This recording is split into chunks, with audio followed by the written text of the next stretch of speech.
ഇന്നലെ നമ്മുടെ ഈ ടാങ്കിലോട്ട് കുറച്ച് മീനുകൾ ഇറക്കിയായിരുന്നല്ലോ, കുറച്ച് കോഴിക്കാർപ്പുകളെ. പക്ഷേ ടാങ്ക് മുഴുവനായിട്ട് കാണിച്ചില്ല എന്നുള്ള പരാതി ഉണ്ടായിരുന്നു. വിട്ടുപോയതാണ്, ക്ഷമിക്കുക.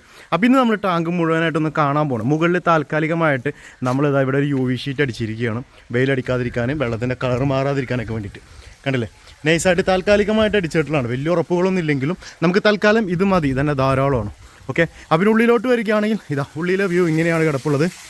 ഇവിടെ നമ്മൾ ഇന്നലെ ഇട്ട മീനുകളെല്ലാം അടിപൊളിയായിട്ട് ഇവിടെ ഓടി നടക്കുന്നുണ്ട്. ഒരു കൗരാമിയും കൂടെ കൂട്ടിച്ചേർത്തിട്ട് നമ്മൾ ഇന്നലെ കാണിച്ചിട്ടില്ല. പിന്നെ ഇവിടെ ഒരു ഫിൽറ്റർ, നേഴ്സ് ഫിൽറ്റർ നമ്മൾ സാധാരണ നമ്മുടെ ടാങ്കിലൊക്കെ ഫിറ്റ് ചെയ്തിട്ടുള്ളൂ, അത് ഫിറ്റ് ചെയ്തിട്ടുണ്ട്. അപ്പോൾ വെള്ളം ഇവിടെ ഇത്രയും കുറവായത് മറ്റൊന്നും കൊണ്ടല്ല, നമുക്ക് വെള്ളത്തിന് നല്ല ബുദ്ധിമുട്ടുണ്ട്. അപ്പോൾ കുറേശ്ശെ ഡെയിലി ആഡ് ചെയ്ത് കൊടുക്കുന്നുണ്ട്. അപ്പോൾ നമുക്ക് തിരക്കൊന്നുമില്ല, വെള്ളം മെല്ലെ നമ്മൾ ഓരോ ദിവസം കയറ്റി ഇത് അങ്ങോട്ട് ഫില്ല് ചെയ്യുകയും ചെയ്യും കേട്ടോ. ഓക്കെ, അത് മാത്രമല്ല നമുക്കിതാ അടുത്ത ഒരു 100 കോഴിക്കാർപ്പുകളാണ് ഇതിലേക്ക് വരാൻ പോകുന്നത്, നമ്മളെ മോൺസ്റ്റർ വരുന്നതിന് മുമ്പായിട്ട്.